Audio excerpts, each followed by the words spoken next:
Hi again, this is Dr. Kenneth Hall. I just wanted to say thank you very much for the unanticipated yet overwhelming response to my first video. Now, that video was originally done for friends and family, and ultimately, as some of you know, went viral. I'm always happy and excited when I can help anyone, and I've seen that my advice have been taken to heart by many, and many people have reached out to me on many different platforms just thanking me for what I've done. Most importantly, a lot of people have asked me about this thing called CIA. Now, CIA is a term that I coined in my first video, which stands for Corona-Induced Anxiety or COVID-Induced Anxiety. Obviously, anxiety is not a new diagnosis. What I'm referring to is the anxiety in people that we see in everyday life, which is particularly related to this COVID-19 pandemic. People want to know, how can we cope? How can we manage in these circumstances? And what are your recommendations? Well, let me first say this. I'm by no means a psychiatrist or a psychologist. What I'm simply doing is reporting what I've seen over the past several months and trying to gather information to make it in a simple fashion so you can understand. Now, what I've seen is a lot of people are expressing a sense of doom, this overriding sense of hopelessness. People feel like, there's no way out. Everyone's dying. People are getting sick. People feel trapped in their own skin. They feel like prisoners in their own house, and they want to know what can be done. Now, I've seen several different manifestations of this.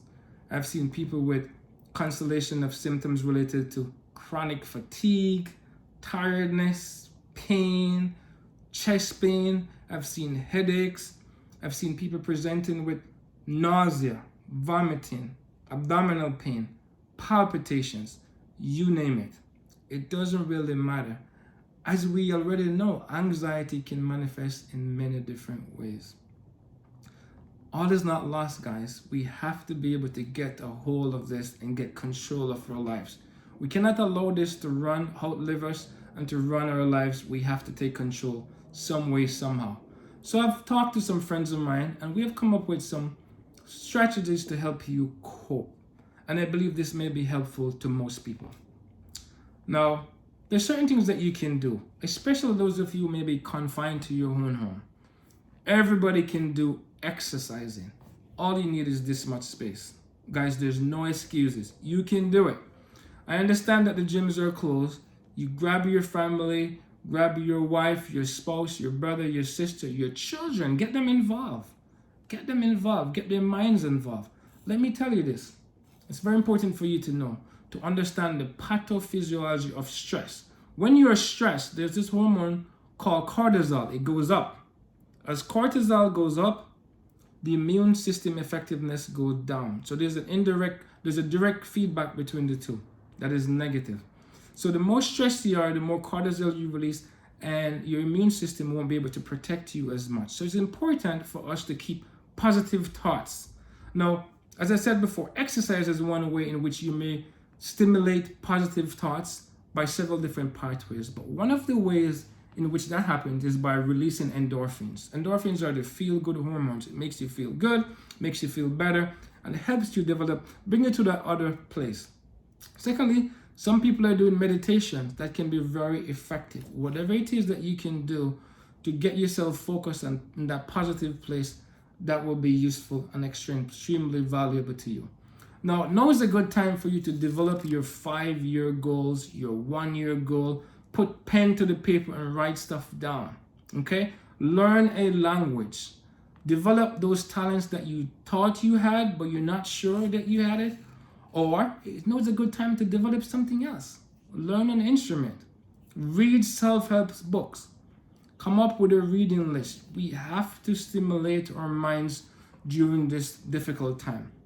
Most importantly, for those of you with underlying anxiety already, my suggestion is, as I've told some of my friends, is don't believe everything on the internet.